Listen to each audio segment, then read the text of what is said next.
ओडिशा रे गोटे दुर्भिक्ष एमिति थिला जहाँकि ओडिशा इतिहास रे एक कला अध्याय थिला।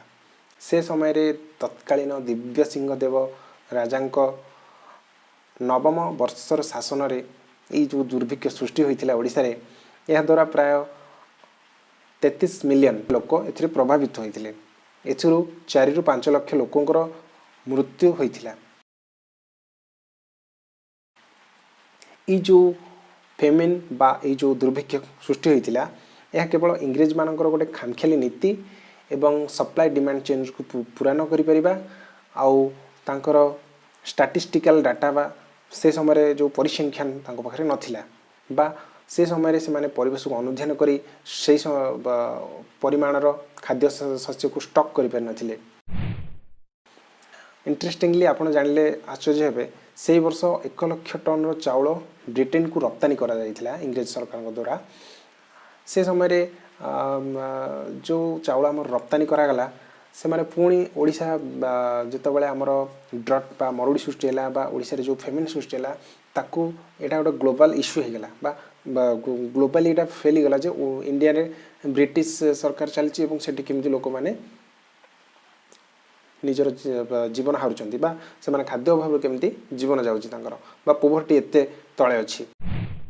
এই কথা को आम जदि विश्लेषण करवा दादा भाई नारद गोटे डाटा देइथिले जहा द्वारा फास्ट कौन है ना मरुड़ी होइछि मरुड़ी द्वारा फेमिन होइछि बा दुर्भिक्ष होइछि। दुर्भिक्ष पई रिलीफ आनले 10,000 टन चाउल ता देला बेल को ऑलरेडी हमरो 2 मिलियन लोक ऑलरेडी मरी जाइथिले।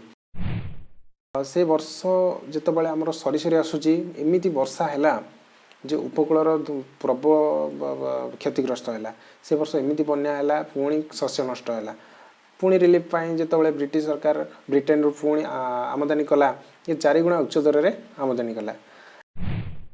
सेबेठारु ही ब्रिटिश विरोध में सोशल एक्टिविस्ट बा आमर फ्रीडम फाइटर मानकर ब्रिटिश प्रति एक घृण्य भाव सृष्टि है ब्रिटिश पाई ता विरुद्ध रे लड़ाई करिया पई खोराक जोगेले।